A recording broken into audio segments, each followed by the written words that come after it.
इस सत्र में हम तुलसीदास जी द्वारा रचित रामायण के विशिष्ट पहलुओं पर चर्चा करेंगे। मैं निवेदन करूंगी श्री आदित्य शुक्ला सर से कि वो सेशन चेयर का स्थान ग्रहण करें। इस सत्र में जो शोधकर्ता हमारे समक्ष हैं वो हैं आशा श्रीवास्तव जी, श्री ओम नीरव जी, सरिता श्रीवास्तव जी। मैं निवेदन करूंगी आदित्य शुक्ला जी से कि वो सत्र के आगे की प्रक्रिया का संचालन करें। छठवां अंतर्राष्ट्रीय रामायण सम्मेलन के इस मध्याह्न सत्र में आप सबका स्वागत है और यह तृतीय सत्र है आधिकारिक रूप से। तो प्रथम और द्वितीय सत्र को समवेत रूप से आप स्वीकार कीजिए और उसकी स्वीकृति आप करतल ध्वनि से कीजिए ताकि हम उत्साह से तृतीय सत्र की ओर आगे बढ़ें। यह जो सत्र है अनेक दृष्टि से महत्वपूर्ण है और महत्वपूर्ण इसलिए है क्योंकि हम कॉन्फ्रेंस में रामायण की बात करते हैं और मुख्यतः जितने भी वक्ता हैं रामचरितमानस पे अपने व्याख्यान देते हैं। तो यह जो सत्र है रामायण और रामचरितमानस के बीच में समन्वय के सूत्र खोजने का प्रयास हम करेंगे इस सत्र के माध्यम से। रामायण को जो कॉन्सेप्ट है रामायण इन मॉडर्न मैनेजमेंट, तो मॉडर्न मैनेजमेंट मतलब कर्म की ओर ज्यादा बातें होती हैं और कर्म के लिए यदि रामायण तो गूढ़ है ही है, कर्म ज्ञान और भक्ति का त्रिवेणी है उसमें, लेकिन यदि कर्म के लिए अधिकृत ग्रंथ कहें हमारे वांग्मय में तो श्रीमद् भागवत गीता है। हम उसके भी तुलनात्मक अध्ययन करने का अवसर यह सत्र हमको प्रदान करने वाला है। और यदि रामचरितमानस में ज्ञान भक्ति को यदि अलग रख दें और उनकी प्रसिद्धि के अन्य कारण खोजे तो वह काव्य है, तुलसी बाबा का काव्य है। उन्होंने गीता है इतने सहज ढंग से इस काव्य में प्रतिपादित किया है, अनुप्राणित किया है मैं यदि कहूं तो हम उस तत्व के विषय में भी चर्चा करने का प्रयास करेंगे। यह सत्र है आपको यह अवसर देने वाला है कि जो रस है, काव्य रस है, उसको भी आप आचार्य ओम नीरव जी से सुन सकते हैं।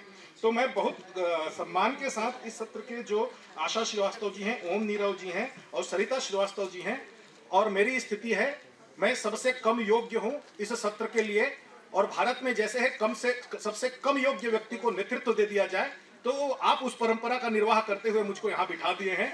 तो मैं अपनी बात यहीं संपन्न करता हूँ और मुझे से श्रेष्ठ लोगों को आमंत्रित करता हूँ। मैंने विषय बताया, बहुत ध्यान से सुनिएगा, यह सत्र आपके लिए बहुत उपयोगी होने वाला है, बहुत ज्ञानकारी होने वाला है। तो श्री रामचरितमानस और श्री भगवत गीता एक तुलनात्मक अध्ययन विषय पर आशा श्रीवास्तव जी को आमंत्रित करता हूं और आप करतल ध्वनि से उनका स्वागत कीजिए। और ये जहां पर गीता और रामायण की बात हो तो बहुत सारे संशय हैं और तुलसीदास बाबा बोलते हैं कि राम कथा सुंदर करतारी, संशय विहग उड़ावनहारी। तो ताली बजाते रहिए, आपका संशय का निवारण होता रहेगा। आदरणीय आशा जी।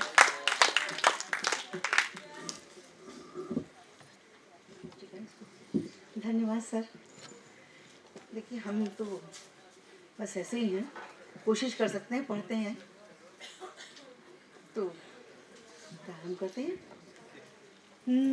शांताकारं भुजगशयनं पद्मनाभं सुरेशं विश्वाधारं गगनसदृशं मेघवर्णं शुभांगं लक्ष्मीकान्तं कमलनयनं योगिभिर्ध्यानगम्यं वन्दे विष्णुं भवभयहरं सर्वलोकैकनाथं यं ब्रह्मावरुणेन्द्ररुद्रमरुतः स्तुन्वन्ति दिव्यैः स्तवैर्वेदैः साङ्गपदक्रमोपनिषदैर्गायन्ति यं सामगाः ध्यानावस्थिततद्गतेन मनसा पश्यन्ति यं योगिनो यस्यान्तं न विदुः सुरासुरगणा देवाय तस्मै नमः, देवाय तस्मै नमः।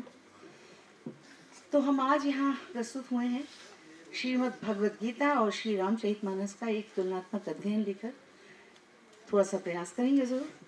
ये दोनों ही ग्रंथ भारतवर्ष की सांस्कृतिक और आध्यात्मिक धरोहर हैं। श्री रामचरितमानस जहाँ संपूर्ण भक्ति काव्य है, वहाँ श्रीमद् भगवद गीता ऐतिहासिक ग्रंथ, महाभारत का भीष्म पर्व का एक बहुत छोटा सा अंश है।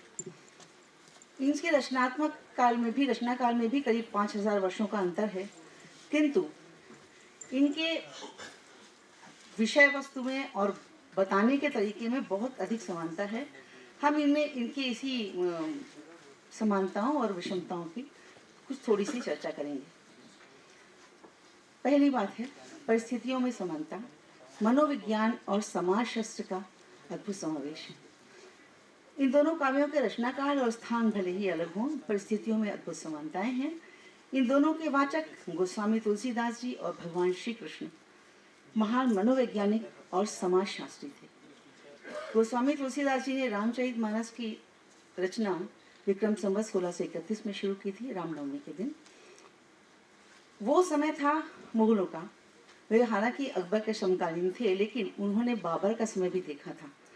और उस समय जितना हिंदुओं के साथ में अत्याचार हुआ, उनके धर्म स्थल तोड़े गए और उनके धर्म ग्रंथों को जलाया गया, उनका धर्म परिवर्तन करने का प्रयास किया गया, और भी जिन लोगों ने नहीं किया उनका बहुत अलग तरीके से मानवर्धन भी किया गया।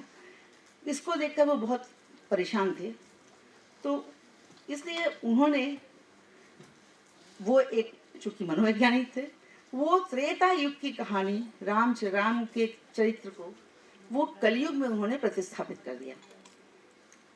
वो त्रेता युग की वाल्मीकि रामायण से प्रेरित होकर उन्होंने कलयुग में रामचरितमानस की रचना की और उन्होंने उस राम के चरित्र को दिखाया जिन्होंने हमेशा जोड़ना सिखाया है समाज को।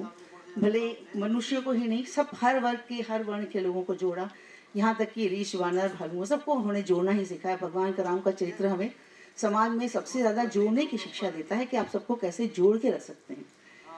इस कथनामेश की एक विशेषता ये है कि ये गेय है। ऐसा लगता है कि तुलसीदास जी इसे गा कर लिखते गए होंगे और लिख कर गाते गए होंगे।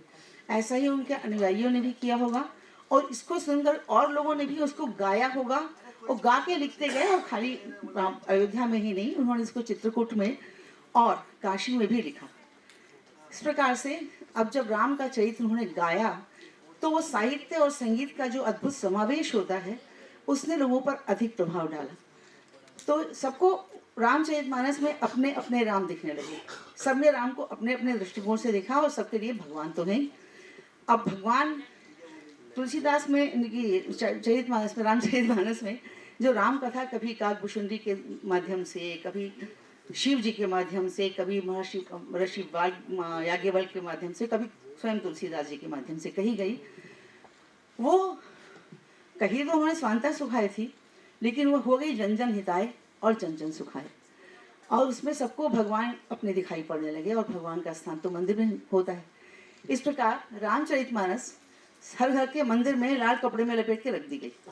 इसलिए उसके ये किसी भी काव्य के लिए मेरे ख्याल से सबसे बड़ी यही होती है वो कि उसको अगर मंदिर में स्थान मिल जाए तो सोच लीजिए कि उसकी क्या स्थिति है, उसकी क्या उत्कृष्ट कितनी ज़्यादा है।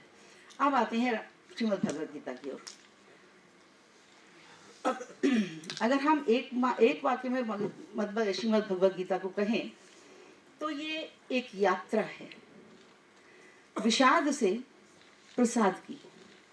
अर्जुन विषाद योग से प्रारंभ होकर मोक्ष संन्यास योग में भगवान के प्रसाद के रूप में समाप्त होती है। ये वो युग था जहाँ पर सब सामाजिक मूल्यों का विघटन हो चुका था और विशेष रूप से गीता, जहाँ गीता शुरू हुई वहाँ पर रणभेरी बच चुकी थी। सब लोग अपने अपने शंख बजाए जा चुके थे और जैसा कि सभी जानते कि महाभारत का छोटा सा ही अंश है ये। रणभेरी बच चुकी थी, सबने शंख बजा दिए थे। उसके बीच में जब युद्ध एकदम शुरू होने वाला था, अर्जुन कहते हैं कि हम मेरे रथ को आप दोनों सेनाओं के मध्य में ले चलिए, भगवान कृष्ण से जो उनके सारथी थे। इसके पहले के एक दिन के पहले की बात यह है, युद्ध की पूर्व संध्या पर यह बात ऐसी क्यों हुई कि दुर्योधन ने अपने दूत उलूक को भेजा था अर्जुन के शिविर में। तो अर्जुन तो बहुत आवेशित थे ही। उन्होंने उसको उलूक से कहलाया कि दुर्योधन से कह देना कि जैसे आप जिन भीष्म पितामह के पीछे आप रह के युद्ध करना चाहते हैं और सोचते हैं कि हम उनको कुछ नहीं करेंगे, तो ये समझ लीजिए कि सबसे पहला वध मैं भीष्म पितामह का ही करूँगा। तो योगेश्वर भगवान श्री कृष्ण ने लीला रचाई होगी कि चलो भाई, एक आवेश और वास्तविकता दोनों में बहुत फर्क होता है।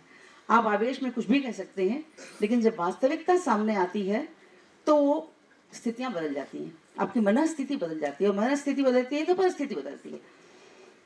तो जब उन्होंने कहा कि आप मेरे रथ को बीच में ले चलिए, तो ये भी तो हो सकता था कि वो दुर्योधन के सामने ले जाते, तो उनको देख के तो उसका गांडीव तुरंत उठ जाता। और फिर अगर कहीं बीच में भीष्म पितामह दिख जाते तो वही होता, गांडीवम संसते हस्तात, कि उनके हाथ से गांडीव छूट जाता, तो फिर वो हार ही जाते। ये सोच के योगेश्वर भगवान श्री कृष्ण ने उनका रथ ठीक भीष्म पितामह और द्रोण के सामने खड़ा कर दिया कि भाई देख लो, इनसे युद्ध करना है। तो अब अर्जुन भावुक हो गए, जाहिर था भावुक होना ही था, उनके पिता थे, पितामह थे, उनके गुरु थे, उनके सारे सगे संबंधी थे, जो सब उनके पूजनीय वंदनीय थे, उनके सामने उनको युद्ध करना था।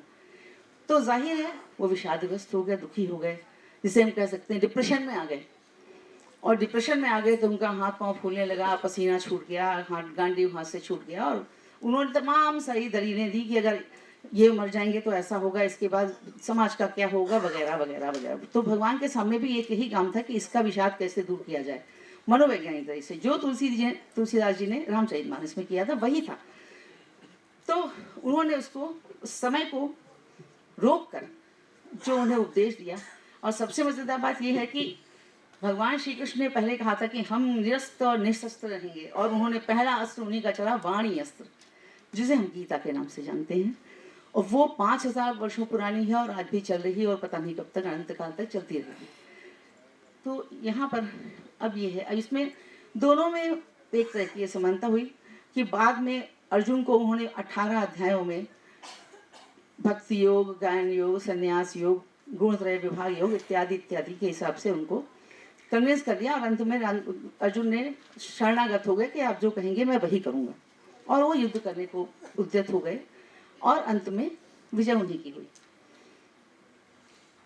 इसमें अब हम इन दोनों में एक बात इसमें बच्चों के लिए विशेष रूप से है कि जो ये श्लोक है, कर्मण्येवाधिकारस्ते मां फलेषु कदाचन मां कर्मफल हेतुर्भुः मां ते संगोस्त्व कर्मणि, ये हमें इस चीज़ की शिक्षा देता है कि कर्म पर आपका अधिकार है। जैसे कि आप पढ़ते हैं, एग्जाम देते हैं, रिजल्ट क्या आएगा पता नहीं, लेकिन इसका मतलब ये तो है नहीं कि आप कर्म करना छोड़ देंगे, पढ़ेंगे तो वही है, एग्जाम देंगे भी वही। आप जब उसने कहा अर्जुन ने कि भाई पता नहीं क्या होने वाला है, तो उन्होंने कहा कि ये मत सोचो कि इनके मरने के बाद ये क्या होगा, किसका क्या होगा, समाज का क्या होगा, छोड़ दो, तुम्हारा काम है, क्षात्र धर्म है, तुम क्षत्रिय हो, तुम्हारा धर्म है कि तुम युद्ध करो, और युद्ध क्षेत्र में अगर खड़े होकर आप युद्ध नहीं करते तो ये आपकी कायरता है। बहरहाल, तो अब हम इनके, और भगवान ने उन्हें बराबर ये निर्लिप्त भाव से रहने करके, मतलब निष्काम कर्म करने की वो दी, और शायद वो ये इसलिए कह सके क्योंकि उनका स्वयं का जीवन भी निर्लिप्तताओं से भरा हुआ था। अगर कृष्ण का जीवन देखिए तो जन्मते ही वो अलग हो गए, और जिस घर में वो रहे, जिन माता पिता, भाई बंधु, राधा और प्रेम और बंशी और सब गोल इतनी लीलाएं की, कालिका दमन, कालिया दमन, पूतनावध वगैरह वगैरह, उसके बाद जब वे मथुरा गए तो वे पलट कर आए ही नहीं। ये बहुत बड़ा प्रमाण है कि वो कितने बड़े वैरागी थे और निर्लिप्त थे। वो जहाँ जहाँ रहे वो सब, उन्होंने सब कुछ अपने कर्तव्य कर्म के हिसाब समझ के ही किया, उनका किसी भी चीज़ में कोई आसक्ति थी ही नहीं। अब हम इस पे इनकी अभिव्यक्ति की समानता पर आएंगे। ये दोनों ही काव्य ग्रंथ भले ही दो अलग अलग युग में लिखे गए, किंतु अभिव्यक्ति में बहुत अधिक समानताएं हैं। जैसे कि कुछ थोड़े उदाहरण हैं। योगेश्वर श्री कृष्ण गीता में कहते हैं, चतुर्विधा भजन्ते माम जनाः सुकृतिनोऽर्जुन आर्तो जिज्ञासुरर्थार्थी ज्ञानी च भरतर्षभा तेषां ज्ञानी नित्ययुक्तः एकभक्तिर्विशिष्यते प्रियो हि ज्ञानिनोत्यर्थम् अहं स च मम प्रियः। और जब बहुनाम चनु भारत भारी मिटहि कुसंगट होहि सुखारी राम भगत जग चारि प्रकारा सुकृति चार्यु अनघ उदारा चहु चतुर कहु नाम धारा ज्ञानी प्रभु ही विशेष प्यारा। दोनों में ही 4 प्रकार के भक्तों, आर्द्र, जिज्ञासु, अर्थार्थी और ज्ञानी के बारे में बताया गया है, और दोनों में भगवान को ज्ञानी प्रिय बताए गए हैं। किंतु उत्तरकांड तक आते आते और भगवान का भक्ति योग तक आते आते भगवान ने भी भक्त को ही अपना परम प्रिय बताया है कि जो हमारे ऊपर, जो सब कुछ छोड़कर सब मेरे ऊपर ही छोड़ देता है, उसका योगक्षेमम महाभ्यम, वो सब मैं देख लेता हूँ। और वही इन्होंने भी कहा है तुलसीदास जी ने रामायण में, रामचरितमानस में, कि जो भगवान के ऊपर सब कुछ छोड़ देता है, उसका सब कुछ भगवान देख लेते हैं। आगे चलते हैं। यदा यदा हि धर्मस्य ग्लानिर्भवति भारत अभ्युत्थानम् अधर्मस्य तदात्मानं सृजाम्यहम् परित्राणाय साधूनां विनाशाय च दुष्कृतां धर्म संस्थापनार्थाय संभवामि युगे युगे।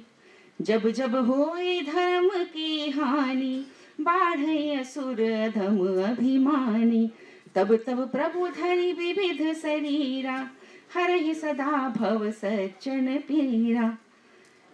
एक उदाहरण और देंगे, समय है। निर्माण मोहाजित संग दोषाध्यात्म नित्या विनिवृत्त कामाः द्वन्द्वैर् विमुक्ताः सुख दुःख संगै गच्छन्त मूढ़ाः पदमव्ययं तत्। नहीं राग न लोभ न मान मदाति न केसम वैभव वा विपदा एते सब सेवक होत मुदा मुनि त्यागत सुजोग भरोस सदा। करि प्रेम निरंतर नेम लिए पद पंकज सेवत शुद्ध किए सन्माने निरादर आदर ही सब संत सुखी विचरंत मही। तो इस प्रकार हम देखते हैं कि बहुत ज़्यादा समानताएं हैं, विषय भी एक ही है, समझिए। अब हम समापन करते हैं, कहने को तो बहुत कुछ है। एक बात तो ये है कि दोनों में एक जो विभिन्नता बहुत बड़ी फर्क है, वो था सामाजिक मूल्यों का, जहाँ पर मानस सब तरह से अच्छे, हर तरह से अच्छा ही है उसमें। वहाँ सीता, वहाँ स्त्रियों की विशेष रूप से, जहाँ पर सीता एक तृण मात्र से रावण को अपने से दूर करने में सफल रह जाती है, वहाँ पर द्रौपदी का क्या हाल हुआ द्वापर युग में, ये सब जानते हैं। तो अंत में अब ये है कि इन दोनों की हमारे आज के जीवन में क्या उपयोगिता है। तो मानस में राम का चरित्र हमें जोड़ना सिखाता है और गीता में भगवान श्री कृष्ण के उपदेश हमें छोड़ना सिखाते हैं। अब ये हमारे ऊपर है कि हम किसे कब कहाँ तक कितना जोड़ें और किसे कब कहाँ पर कितना छोड़ें। धन्यवाद। शांति पाठ।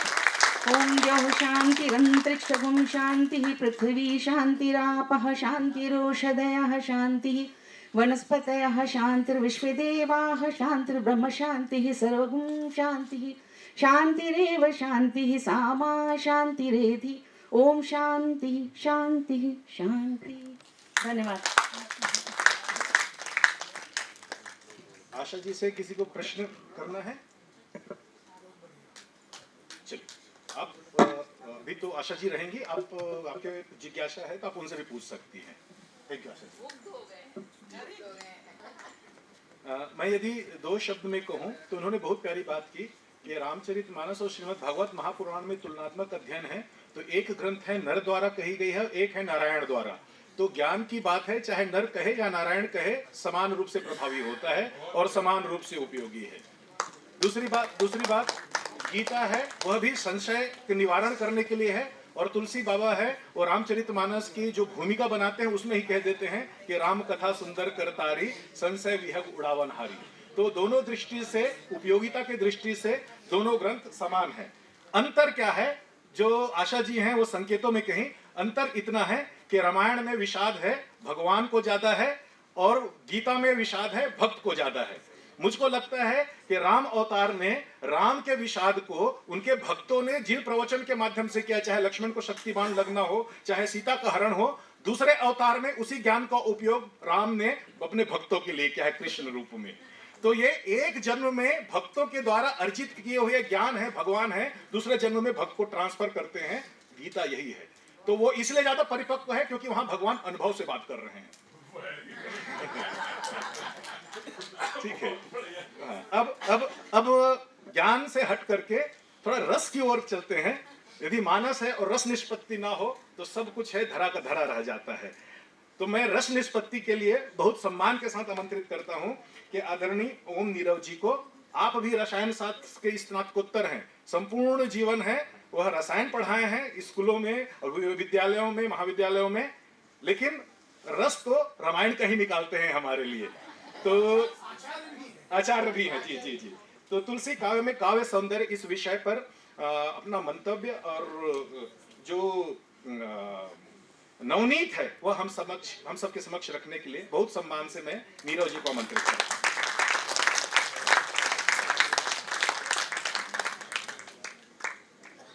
मंच से प्रारंभ करके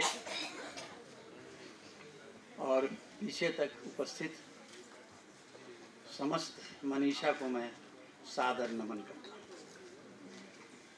छठे अंतर्राष्ट्रीय रामायण अधिवेशन के अवसर पर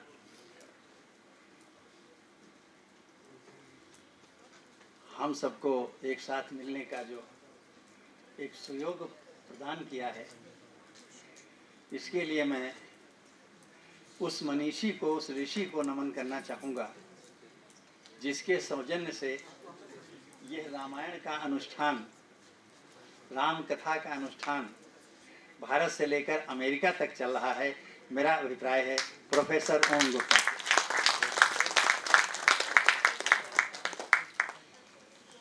आप दो अंतर्राष्ट्रीय संस्थाओं का संचालन कर रहे हैं। एक है श्री रामचरित भवन और दूसरा है वैश्विक हिंदी संस्थान।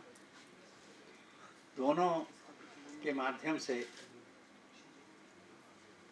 आप साहित्य को समृद्ध कर रहे हैं और साहित्य का संवर्धन करने वाले जितने भी अध्येता हैं, मनीषी हैं, विद्यार्थी हैं, सबको राष्ट्रीय और अंतर्राष्ट्रीय प्लेटफॉर्म देने का प्रयास करते हैं जहां से वे अपनी प्रतिभा को प्रस्तुत कर सकें और विकसित कर सकें। वंदनीय है, अभिनंदनीय है कार्य। और मैं तो एक विद्यार्थी हूँ कविता का, वास्तव में काव्य शास्त्र या कविता का विद्यार्थी हूँ। आपसे जुड़ा तो राम से जुड़ गया और राम के मंच पर आने का मुझे सुयोग प्राप्त हो गया। इसका भी श्रेय आदरणीय प्रोफेसर ओम गुप्ता जी को ही जाता है। उन्होंने एक कवि को राम भक्त बना दिया। बहुत बहुत धन्यवाद आपका। मित्रों, मेरा चर्चा का विषय है, शोध का विषय मैं पूर्णतः इसलिए नहीं कहता हूँ कि जो कुछ है उसमें कुछ मेरा भी है, कुछ कहीं से ग्रहण किया हुआ भी है, इसलिए मैं इसे चर्चा का विषय कहूँगा। और चर्चा का विषय है तुलसी काव्य में काव्य सौंदर्य। इस विषय की उत्पत्ति कहाँ से हुई?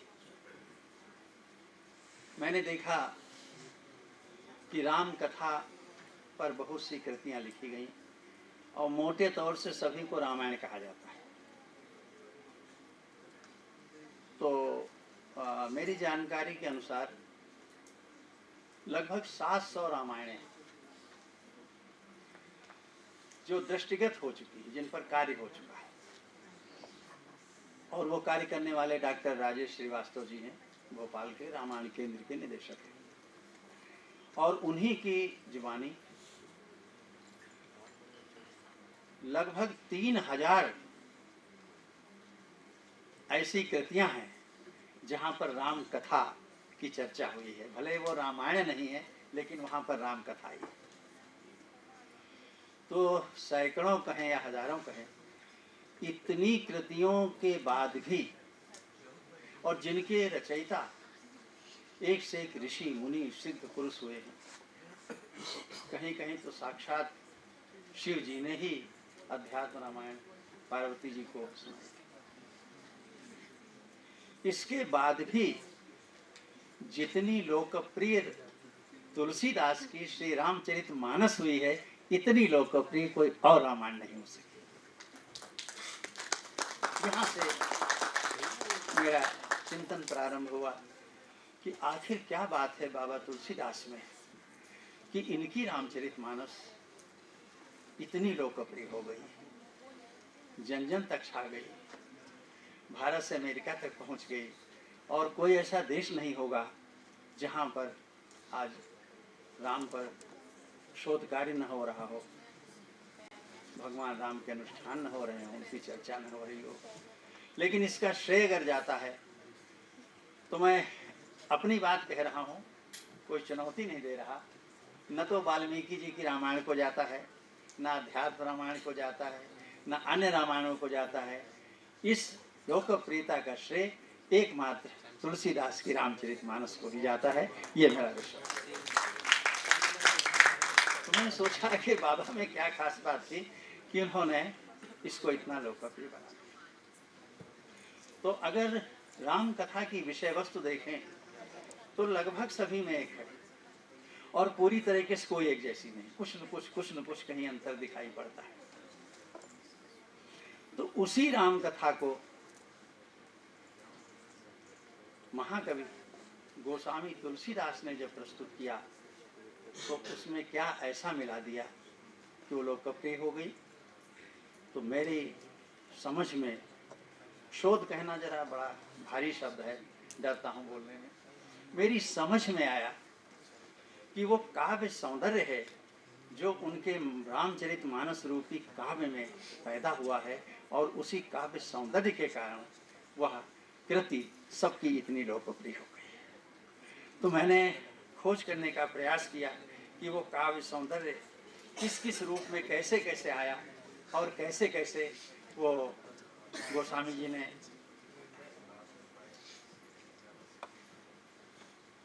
आत्मसात किया, अपनी कृति में उतारा, और जन जन तक राम कथा को पहुंचाने में सफलता प्राप्त की। मैं वो काव्य सौंदर्य के तत्व जो हैं आपके आगे रखने का प्रयास करूंगा। लेकिन उससे पहले एक बात सिर्फ और कहना चाहूंगा कि जो काव्य शास्त्र के ज्ञाता होते हैं उनको काव्याचार्य कह सकते हैं, शास्त्रज्ञ कह सकते हैं। प्रायः, अपवाद छोड़ करके, प्रायः वो सरस कवि नहीं होते हैं, और जो सरस कवि होते हैं वो प्रायः काव्य के आचार्य नहीं। लेकिन महाकवि गोस्वामी तुलसीदास जी जितने बड़े काव्य के आचार्य थे उतने ही बड़े रसज्ञ कवि भी थे। वे शास्त्रज्ञ भी थे और रसज्ञ भी थे, दोनों बातें उनके अंदर समाई थी। और शास्त्र की चर्चा उन्होंने रामायण में न की हो ऐसा भी, उन्होंने काव्य शास्त्र की लगभग समग्र चर्चा कर डाली। प्रारंभ ही काव्य शास्त्र से किया, राम कथा बाद में।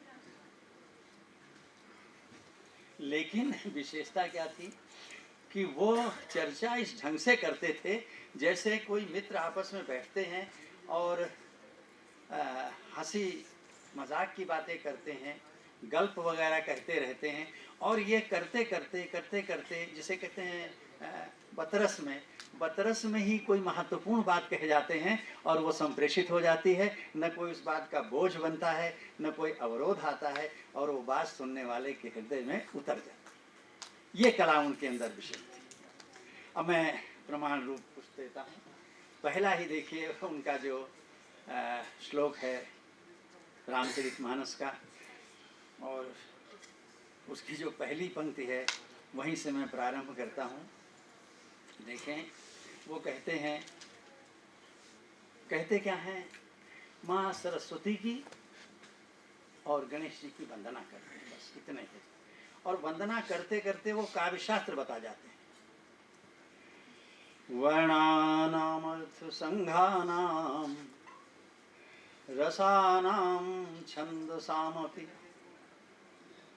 मंगलानाम च कर्तारो वंदे वाणी विनायको। वंदना तो सरस्वती और गणेश की है, लेकिन उन्होंने इसके साथ साथ काव्य शास्त्र का प्रारंभ कर दिया। परिचय दिया, कविता क्या है। वर्णानामर्थ संघानाम, वर्ण मान ले मोटे तौर से अक्षर, और शब्द दोनों से युक्त ऐसी रचना जो छंदबद्ध हो। ये नीरवीनी छंद की बात करता है। सबसे पहले गोस्वामी तुलसीदास जी बात कर रहे हैं जो छंदबद्ध हो, लेकिन केवल छंदबद्ध न हो, रसात्मक हो, और केवल रस और छंद से युक्त न हो, मंगला नाम, लोक मंगलकारी हो तो उसको काव्य कहते हैं। ये काव्य की परिभाषा उन्होंने कहा। अब ये परिभाषा नहीं देखने की चीज है, हमारा जो विषय है वार्ता का और जो देखने की चीज है वो ये है कि इस परिभाषा को कितने कौशल से कहा कि आधे सुनने वाले जान भी न पाए कि वो परिभाषा कर रहे हैं काव्य। आधे के आधे ज्यादा नहीं जान पाएंगे, तो कहीं वंदना है और विशेषण लगे हुए हैं पीछे। लेकिन उन विशेषणों के माध्यम से उन्होंने एक आचार्य का दायित्व निर्वाह किया और साथ में रसज्ञ कवि का दायित्व निर्वाह किया। रसज्ञ कवि की विशेषता होती है कि अपनी जब बात कहे तो पाठक के हृदय में ऐसे उतरे कि कहने और हृदय में उतरने के बीच कोई समय का अंतराल न हो, कोई व्यवधान न हो। बिना किसी अंतराल के उन्होंने बात को हृदय में उतार दिया। उनकी इस प्रतिभा को, इस कौशल को हम सबसे पहले नमन करते हैं। अब मैं उनके उन तत्वों की बात करता हूँ जो काव्य सौंदर्य के रूप में आए। पहला है भाव सौंदर्य। मैं मुस्कुरा क्यों रहा हूँ आप समझ रहे हैं।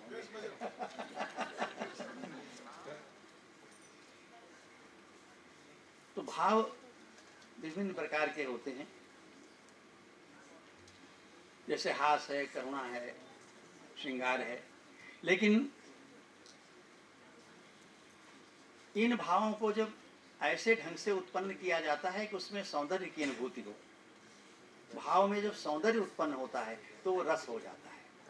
इस प्रकार 9 रस हमारे साहित्य में है नहीं थे और तुलसीदास ने एक 10वें रस की निष्पत्ति की जिसका नाम है भक्ति रस।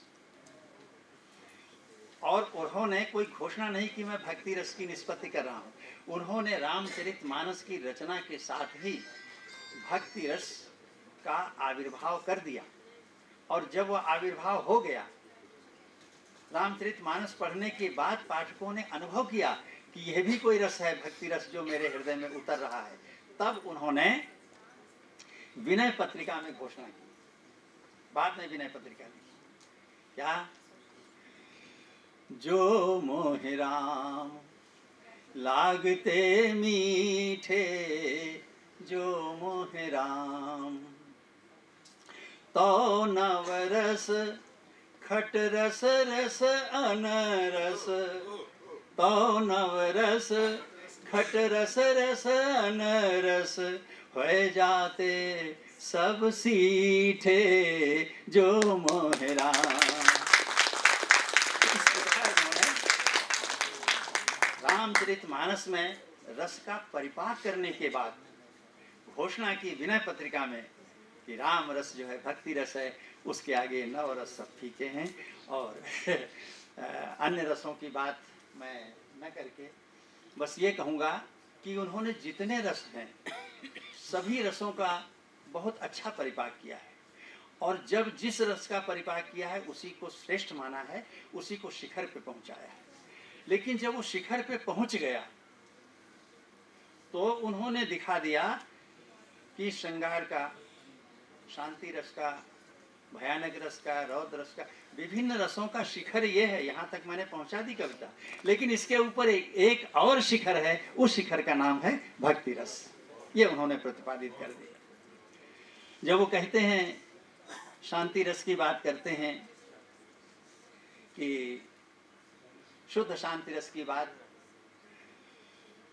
अब लो नसानी अब ना नसई हो, अब लो नसानी राम कृपा भव निशा सिरानी, जागे पुनि न खसई हो, अब लो नसानी।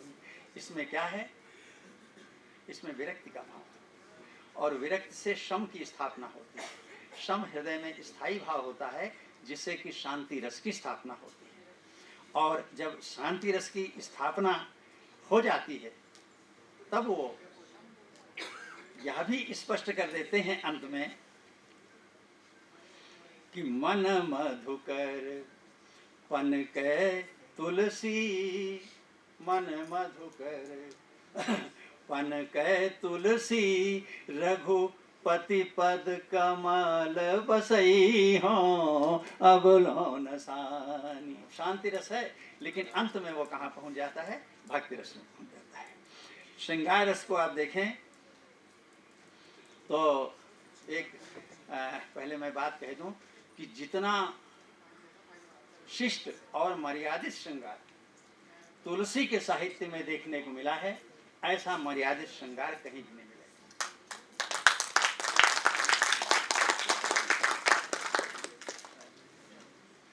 हम बात भले अधूरी खत्म कर दें, लेकिन जो कह रहे हैं उसको हम पूरी तरीके से कहना चाहेंगे और अपने समय में हम समाप्त कर देंगे।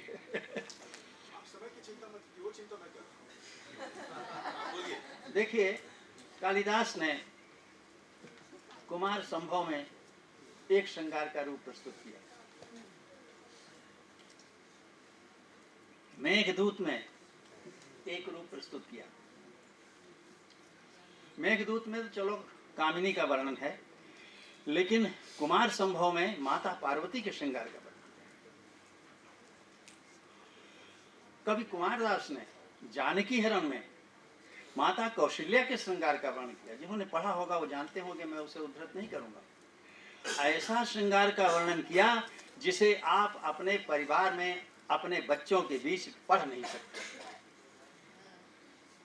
और तुलसी ने ऐसे श्रृंगार का वर्णन किया जिसे आप अपने परिवार में अपने बच्चों के बीच बिना पढ़े रह नहीं सकते।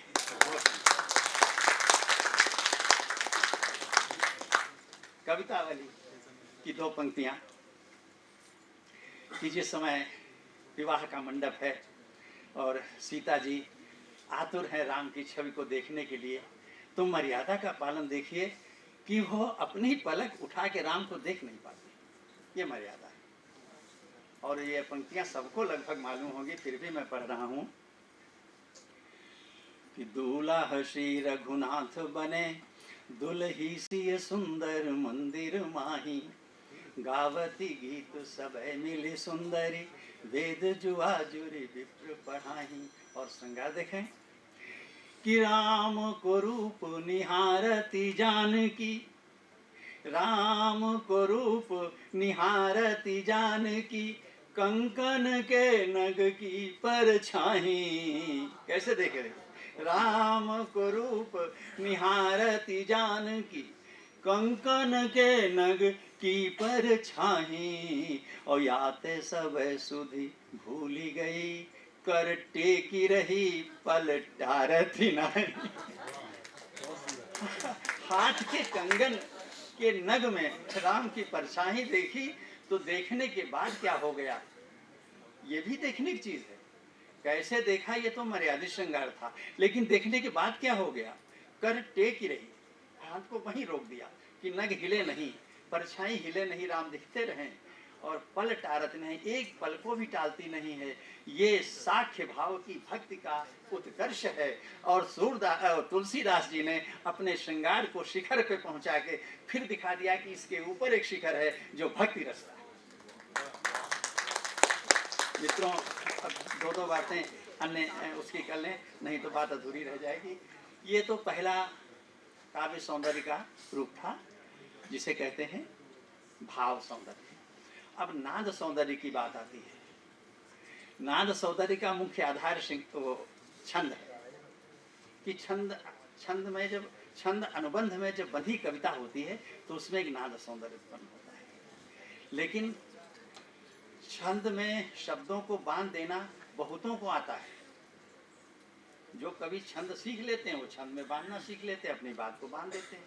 लेकिन जरूरी नहीं सौंदर्य उत्पन्न हो। सौंदर्य तब उत्पन्न होता है जब उस छंद से नाद उत्पन्न हो। और नाद कब उत्पन्न होता है, जब छंद का आग्रह पूरा हो और साथ में वर्णों और शब्दों का संयोजन इतना सुंदर हो कि उससे आनंद की उत्पत्ति हो, रस की निष्पत्ति हो, तब नाद सौंदर्य उत्पन्न होता है। एक उदाहरण आप देख लीजिए। वरदंत की पंगति कुंद कली, अधराधर पल्लव खोलन की, चपला चमके घन बीच जगह, छवि मोती नुमाल अमोलन की।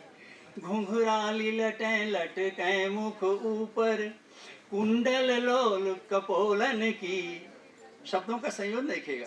घुंघराली लटें लटकें मुख ऊपर, कुंडल लोल कपोलन की। निव छावरी प्राण करें तुलसी, बलि जाऊं ललाइन बोलन की। निव छावरी प्राण। अब इसमें सौंदर्य देखिए, एक पंक्ति में दोहरा रहा हूं। इसमें लघु गुरु का क्रम होता है और मैंने लघु गुरु के ऊपर सभी छंदों की व्याख्या की है, जिस पर कृति छंद विज्ञान लिखी है। हमारे सामने बैठे हुए लगभग 50% लोग ऐसे हैं जिनके पास छंद विज्ञान पुस्तक है, मैं जानता हूँ। और तुलसी के छंदों पर मैंने अलग से किताब लिखी है, तुलसी के छंद, जिसमें मैंने तुलसी के समस्त ग्रंथों में जो छंद आए हैं उनके व्याकरण को समझाया है और प्रत्येक पुस्तक से एक एक उदाहरण दिया है। प्रत्येक छंद किस किस पुस्तक में कितनी बार आया है, किस किस क्रम में आया है, उसका मैंने उल्लेख किया है। लेकिन दोनों पुस्तकें यहाँ बिक्री के लिए उपलब्ध नहीं, मैं क्षमा चाहूँगा। अब जरा देखिएगा पंक्ति में सौंदर्य। वरदन तिपिपं गतिकुंद कली। अनुसार देखिए कैसे क्रम से आ रहा है, बराबर दूरी पे आ रहा है। वर्धन तुकिपं गति कुंद कली, अधराधर पल्लव खोलन की। ललगा ललगा ललगा ललगा ललगा ललगा ललगा ललगा। वर्धन तुकिपं गति कुंद कली, अधराधर पल्लव खोलन की। इस प्रकार छंद के साथ में उन्होंने नाद सौंदर्य उत्पन्न किया। आप तक पहुंच गया हो तो मेरा सौभाग्य है। और बहुत ही कम शब्दों में दो पंक्तियों में मैं केवल नाम ले लूंगा जो अन्य सौंदर्य। मुझे जो संचालक जी जिस मधुर भाव से सर हिला रहे हैं, लगता है कि अतिक्रमण करने की इजाजत है, लेकिन मैं करूंगा नहीं, ज्यादा नहीं करूंगा। सिर्फ एक बात कहूंगा कि नाद सौंदर्य के बाद आता है विचार सौंदर्य। विचार सौंदर्य के बारे में जो मेरा अपना मत है, शोध समझ लें कि विचार सभी ने श्रेष्ठ दिए। ऐसी भाई कौन सी रामायण है जिसमें श्रेष्ठ विचार नहीं है, उत्कृष्ट विचार नहीं है, लोकोपकारी विचार नहीं है, मंगलकारी विचार नहीं। मेरा शोध यह है कि तुलसीदास ने उन विचारों को इतने कौशल के साथ, इतनी सरलता के साथ, इतनी सहजता के साथ, बातों बातों में जैसे बात कही जाती है ऐसे वो कहे गए हैं कि लोगों के मन में उतर गई। और यहाँ तक उतर गई कि जो निरक्षर हैं, रामायण पढ़ना बहुत दूर की बात है, निरक्षर हैं, अपना नाम नहीं लिख पाते हैं, वे भी रामायण की चौपाइयों को दोहराते थे। शास्त्रों में क्या नहीं कहा गया? वेद का ऋषि कहता है सर्वम खलविदम ब्रह्म। समझिए, समझते रहिए। उपनिषद का ऋषि कहता है ईशावास्यमिदं सर्वम यत् किंच जगत्याम जगत्। वेद के पुरुष सूक्त में कहा गया है, क्या कहा गया है? सहस्र शीर्षा पुरुषा साक्षात् सहस्रपाद स भूमिं सर्वता स्मृत्वा अत्यतिष्ठत् दशांगुलम्। ये सब व्याख्या की गई। तुलसीदास ने उसी ब्रह्म की व्यापकता को ऐसी चौपाई में कहा कि जन जन की जिह्वा पर बसी हुई है, आप सबकी जिह्वा पे बसी हुई है। क्या चौपाई है? सुनिएगा। श्री राम मैं सब जग जानी, श्री राम मैं सब जग जानी, करहूँ प्रणाम जोरी जुग पानी, करहूँ प्रणाम। सबको प्रणाम ही किया और साथ में ये संदेश सबको संप्रेषित कर दिया कि ईशावास्यमिदं सर्वम यत् किंच जगत्याम जगत्। जो कुछ भी है वो सब प्रभु परमात्मा से ही व्याप्त है और उसी को मैं प्रणाम करता हूँ। और अंतिम बात बिंब सौंदर्य की है। बिंब सौंदर्य क्या होता है? इससे कुछ लोग कम परिचित होंगे और परिचित कराने के लिए मैं खड़ा हूँ, लेकिन मैं 1 ही मिनट में परिचित कराऊंगा। 60 सेकंड के ऊपर न होने पाए ये मुझे चिंता है। देखिए, बिंब सौंदर्य ये होता है कि बात हमें कुछ कहनी है, कहते हम कुछ हैं और ऐसा करके उस बात को सरल बना देते हैं। अगर अलंकारों की भाषा में देखें तो एक उपमेय होता है, एक उपमान होता है।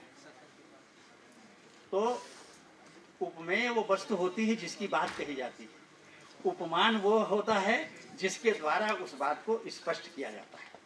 एक उदाहरण देखें कि लता भवन ते प्रगट भे, ते ही अवसर दो भाई, निगसे जन जुग विमल विधु, जलद पटल बिलगाए। ये पुष्प वाटिका का दृश्य है कि लताओं के बीच से राम और लक्ष्मण प्रकट हुए, तो ऐसा लगा। अब उस दृश्य को कैसे दिखाएं, तो उसके बिंब को एक घटना में उतारा और वो घटना तुलसीदास ढूंढ के लाए कि जैसे बादल अलग हुए हों और उनके बीच से 2 चंद्रमा और कैसे विमल चंद्रमा प्रकट हो गए हों। तो ये हो गया उपमान, और उपमान में उपमेय के बिंब को उकेर दिया। ऐसे बिंब उकेरने में कितने कुशल थे जब उन्होंने कहा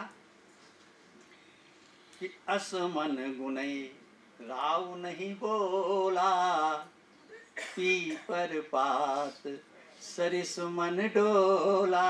अब दशरथ का मन कैसे डोला, सोचिए कि पूरे संसार में तुलसीदास ने दृष्टि दौड़ाई और खोज के लाए कि सारे पत्ते जो हैं वो तो हिलते हैं, हिलते हैं, मैं हाथ हिला रहा हूं, समझ में आ रहा होगा, लेकिन पीपल का पत्ता जो है वो हिलता नहीं, डोलता है, डोलता है। कैसा उपमान वो ढूंढ करके पूरे संसार में ले आए और उन्होंने मन दशरथ के डगमग मन की तुलना पीपल के पत्ते से कर दी। इस प्रकार से बहुत सा उन्होंने भाव सामने स्थापित किया। मैं अंत में निवेदन करूंगा कि महाकवि तुलसीदास ने अपनी कविता में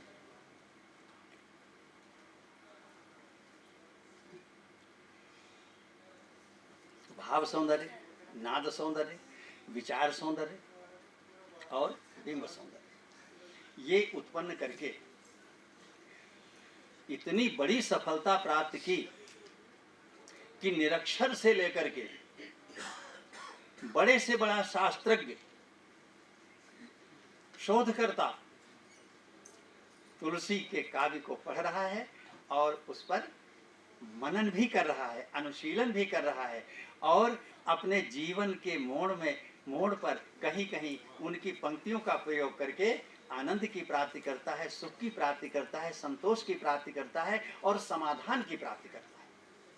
तो आज के कवियों से मैं कहना चाहूँगा कि आपकी कविता सुनने के लिए लोग नहीं मिलते हैं, आपकी किताब पढ़ने के लिए लोग नहीं मिलते हैं, तो एक बार चिंतन कीजिए कि तुलसीदास के काव्य में क्या विशेषता थी, क्यों हम उस कविता को, उस गुणों को अपने अंदर नहीं अपना सकते, अपनी कविता में नहीं ला सकते हैं। और मित्रों, श्रोताओं से भी अनुरोध है कि कवि का जन्म आपसे होता है।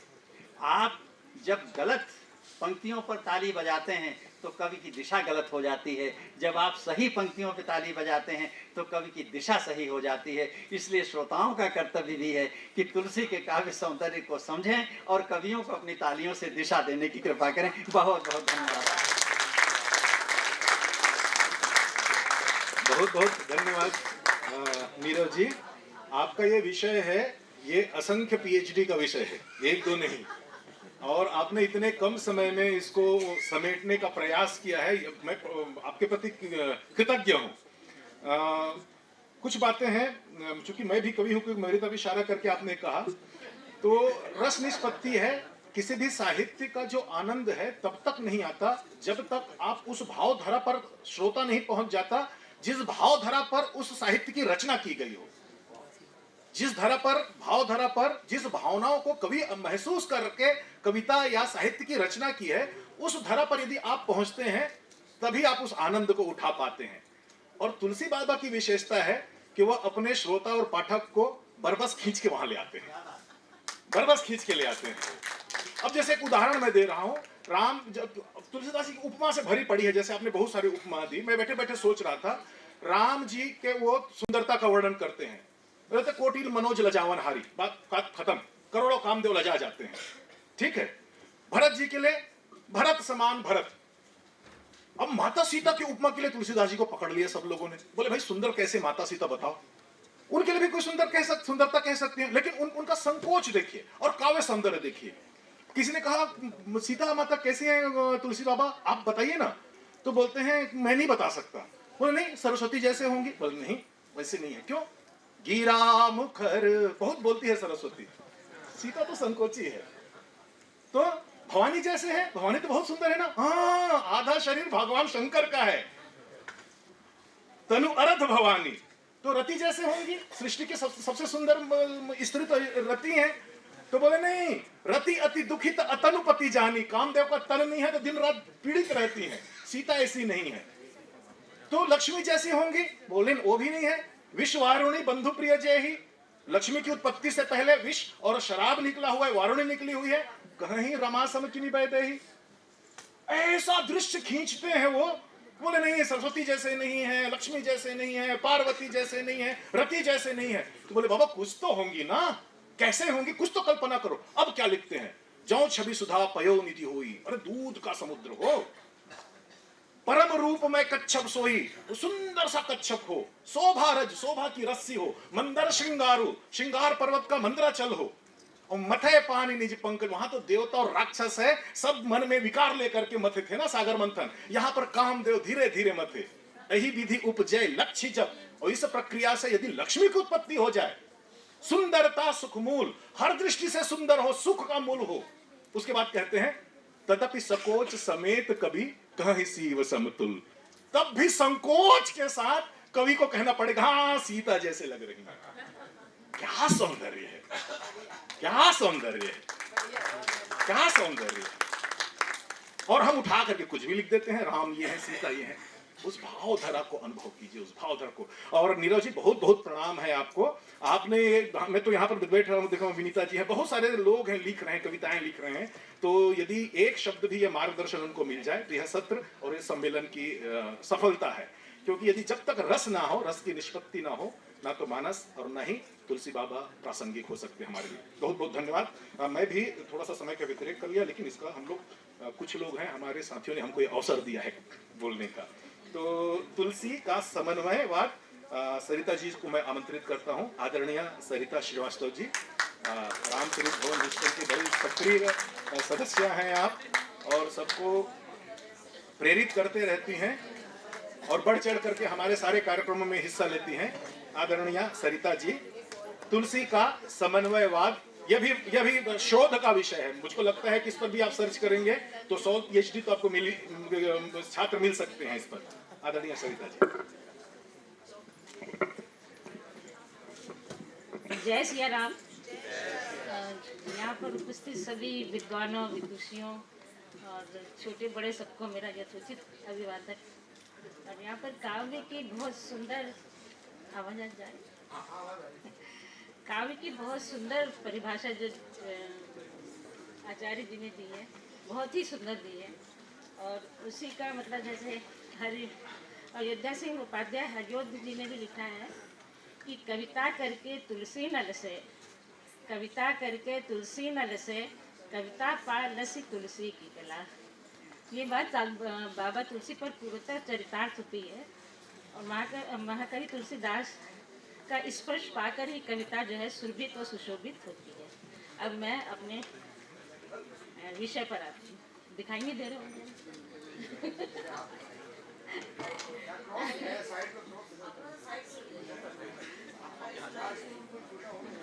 तुलसी का समन्वय आज है मेरा विषय। तो महाकवि तुलसीदास एक लोक नायक के रूप में प्रतिपादित हुए। बाबा तुलसी ऐसे समय में अवतरित हुए जब धार्मिक, सामाजिक, राजनीतिक आदि सभी क्षेत्रों में एक विचित्र सी अवस्थाएं फैली हुई थी। विघटनकारी प्रवृत्तियों को पूर्ण प्रोत्साहन मिल रहा था। बाबा तुलसी ने इस विराट किंतु सूक्ष्म सत्य को अनुभव किया। मानस के आरंभ में बाबा तुलसी ने ब्रह्म सहित सभी देवी देवताओं, दैत्य, नर, नाग, किन्नर, पक्षी, प्रेत, पिशाच, यहाँ तक कि दुष्टों की भी वंदना करी है, करके सचराचर जगत में समन्वय स्थापित करने की भरपूर कोशिश की है। आखिर 4 लाख 84 जाति जीव जल थल नभ राशि, सिय राम मैं सब जग जानी, करहु प्रणाम जोरि जुग पानी, सिय राम। गोस्वामी तुलसीदास जी कहते हैं कि चराचर जगत में जितने भी जीव जंतु हैं उन सबसे भरे हुए इस संसार जगत को मैं सीताराम में जानकर दोनों हाथ जोड़कर प्रणाम करता हूँ। तुलसीदास जी ने तत्कालीन भारत में सांस्कृतिक और धार्मिक एकता स्थापित की और उनका संपूर्ण काव्य समन्वय की विराट चेष्टा है, जैसे निर्गुण और सगुण का समन्वय। तुलसीदास जी के समय में ब्रह्म को लेकर निर्गुण और सगुण 2 क्षेत्रों में विवाद था। कोई उनके निर्गुण और कोई सगुण रूप का निरूपण करता था। तुलसीदास को भगवान के दोनों रूपों में विश्वास था। उनके अनुसार निर्गुण ब्रह्म ही सगुण रूप धारण कर विपत्तियों का नाश करता है। सगुण ही अगुण ही नहीं कछु भेदा, गाँव ही मुनि पुराण बुध वेदा, अगुण अरूप अलख अज होई, भगत प्रेम बस सगुण सो होई। अर्थात राम एक है, निर्गुण सगुण निराकार साकार गुणातीत गुणाश्रय। निर्गुण राम ही भक्तों के प्रेम वश सगुण रूप में प्रकट होते हैं। भय प्रकट कृपाला दीन दयाला कौशल्या हितकारी। तो जैसे भाई साहब कहते हैं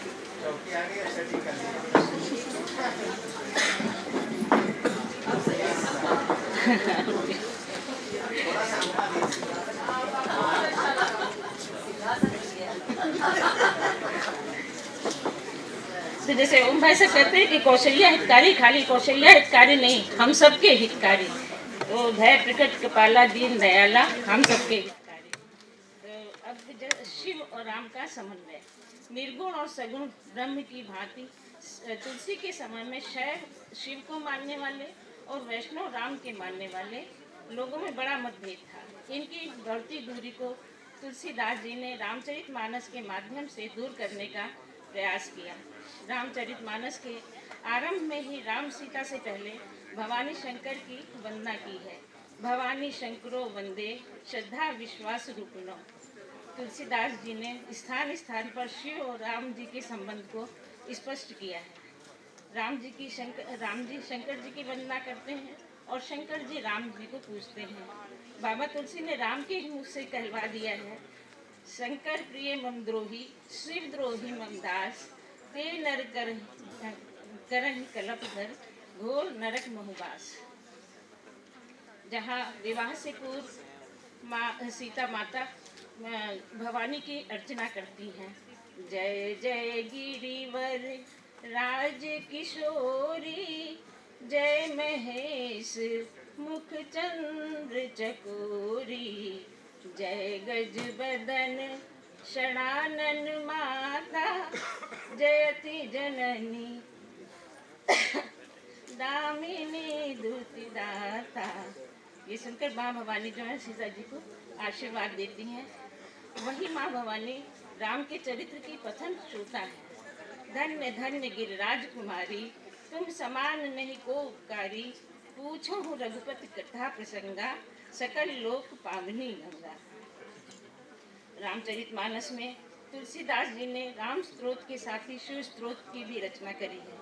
इस प्रकार तत्कालीन शैव वैष्णव के विभेद को मिटाकर सामंजस्य स्थापित करने का सफल प्रयास किया है बाबा तुलसी ने। अब आता है द्वैत और अद्वैत का समन्वय।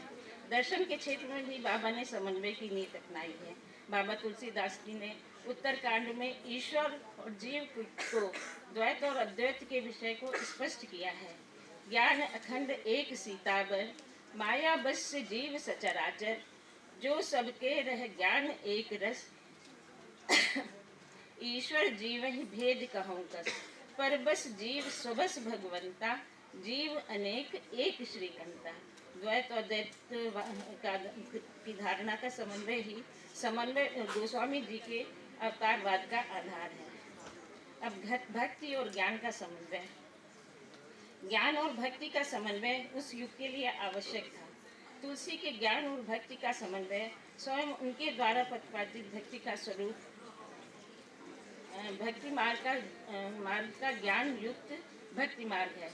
उन्होंने स्पष्ट किया है, धर्म ते विरत जोग ते ज्ञाना, ज्ञान मोक्ष प्रद वेद बखाना, जाते वेद दरों में भाई, सो मम भगत सुखदाई।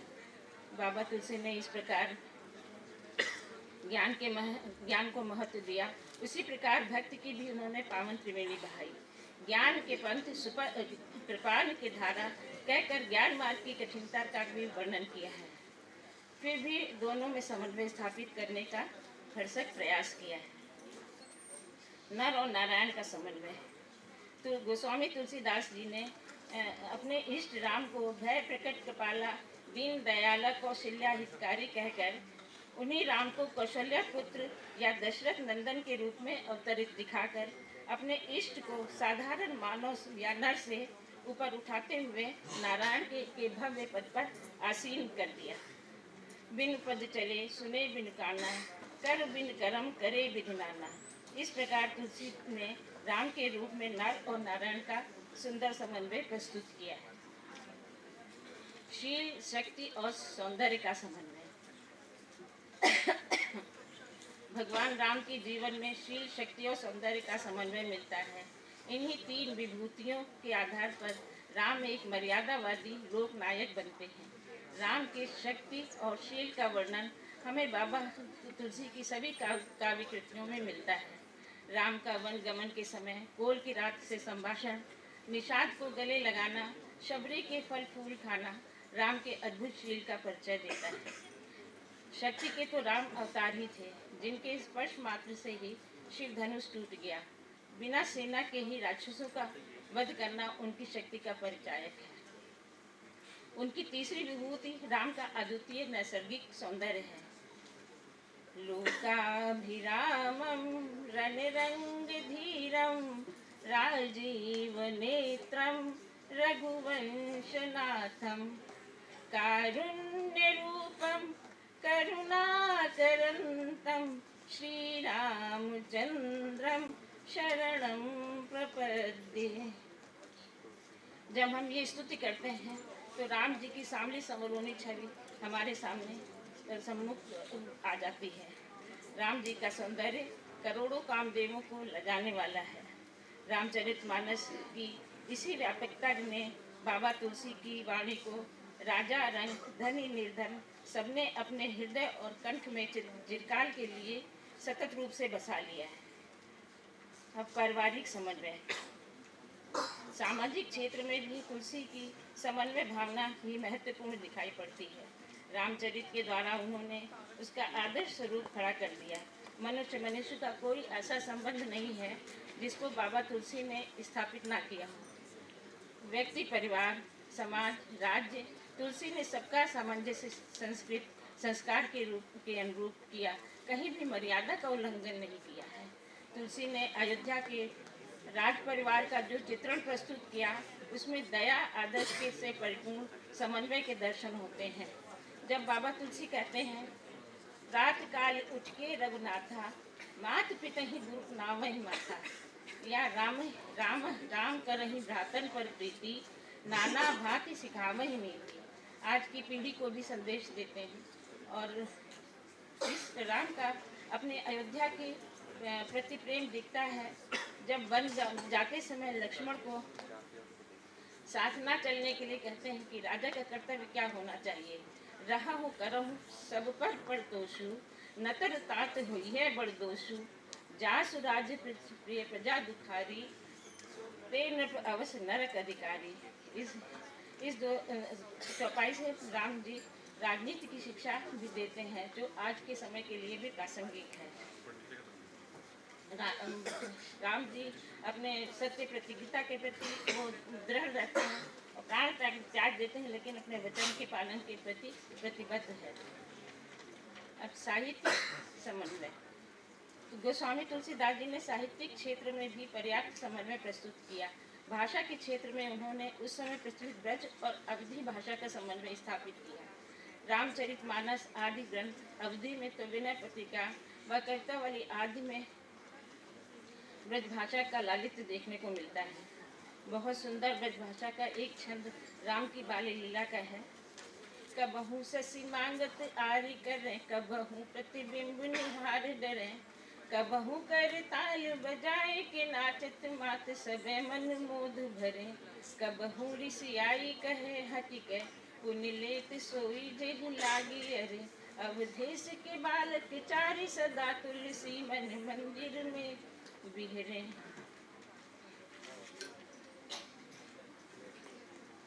अब अंत में तुलसीदास जी ने तत्कालीन जातियां सांस्कृतिक धर्मावलंबियों के बीच समन्वय स्थापित करके दिशाहीन समाज को नई दिशा प्रदान की। समन्वय का ये भाव उनकी अनुभूति व अभिव्यक्ति में झलकता है। भाषा की सहजता व सरलता मानव मूल्यों को जोड़ती है। तुलसी ब्रह्म ने लोक ब्रह्म तुलसी ने भारतीय जनमानस की नस नस को पहचान कर ही रामचरितमानस द्वारा समन्वयवाद का सुंदर आदर्श प्रस्तुत किया। वैसे तो हमारी भारतीय संस्कृति में सहनशीलता, धर्मशीलता का समन्वय पहले भी था, कहीं कहीं आज भी है, किंतु आज अधिकतर भोग की प्रवृत्ति प्रबल हो रही है। सामाजिक व्यवस्था के तार छिन्न भिन्न हो रहे हैं। ऐसी विषम परिस्थिति में तुलसी की लोकपरक दृष्टि एवं समन्वयवादी विचारधारा ही मानव जाति को आत्मिक व मानसिक शांति प्रदान कर सकती है।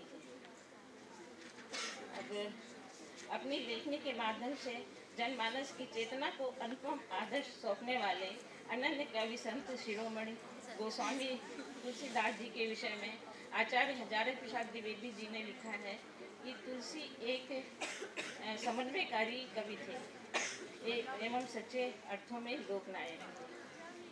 घनघोर निराशा के युग में आशा के सुखदान दिए, आदर्शों के मानक सौंपे, मर्यादा के धाम दिए, तुलसी के पद पंकज में विनम्र विनीत प्रणाम मेरे, भय भ्रम के में भटके भारत को अमोघ जिन्होंने राम दिए। जय श्री राम।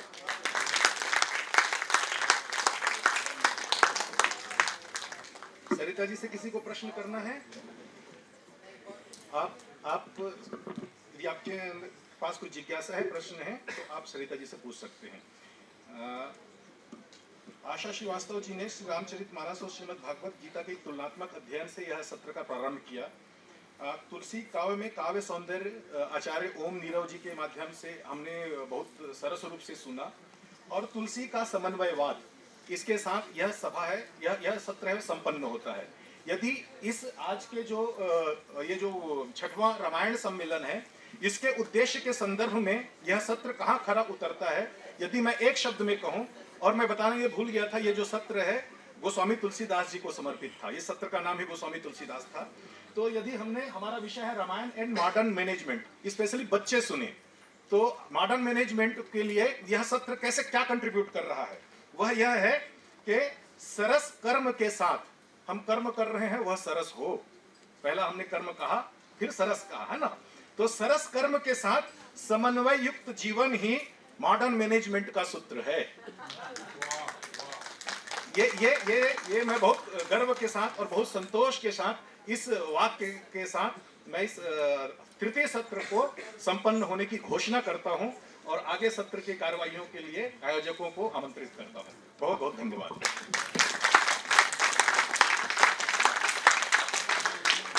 हम हृदय से आभार। मैं एक मिनट, मैं श्री गिरीश जी का धन्यवाद कह दूं कि उनको अध्यक्षता करना था, लेकिन इंटरनल अरेंजमेंट के चलते मैं यहाँ पर उपस्थित हो गया।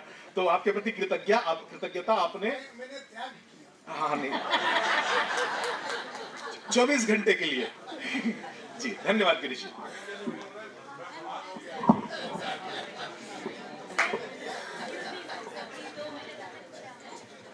हम हृदय से आभारी हैं आदित्य शुक्ला सर के, जिन्होंने इस सत्र को इतने प्रभावी तरह से इस सत्र का इतने प्रभावी तरह से संचालन किया। मैं अब निवेदन करना चाहूँगी श्री ओपी गुप्ता सर से कि वो सेशन चेयर और स्पीकर्स को रामनामी और सर्टिफिकेट प्रदान करें।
दे रहे हैं, मैं ओम जी को दूंगा।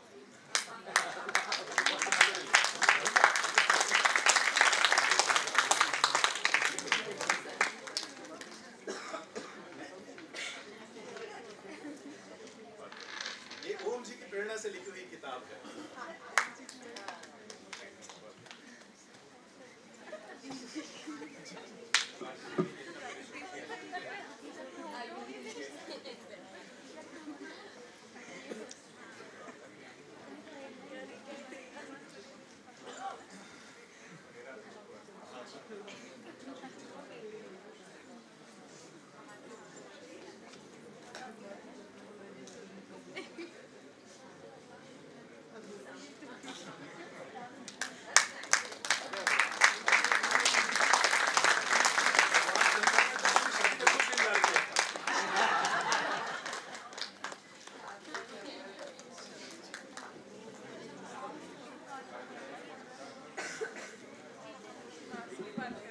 घोर कलयुग है, आपको पता लग ही रहा है।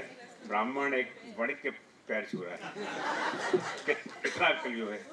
हम पहले सत्र में जरा चूक गए थे, तो हम पहले सत्र के जो वक्ता हैं उनको भी आमंत्रित करेंगे। राजेश कुमार मिश्रा जी, राम नाम। पहले से तुम भूल गए थे। 1 2 3 3 यूनिवर्सिटी को मैंने नाम रिकमेंड कर दिया, जब भी कार्यक्रम हो मुझको बुला दे। इसी बहाने ज्ञान मिलता रहेगा ना।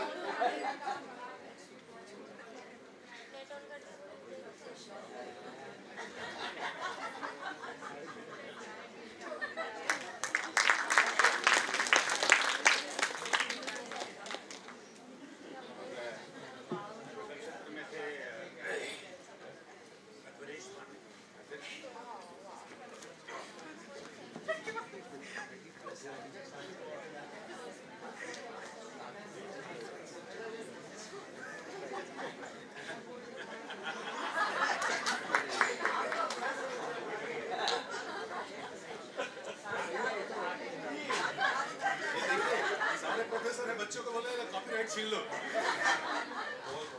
पेटेंटेड है ना।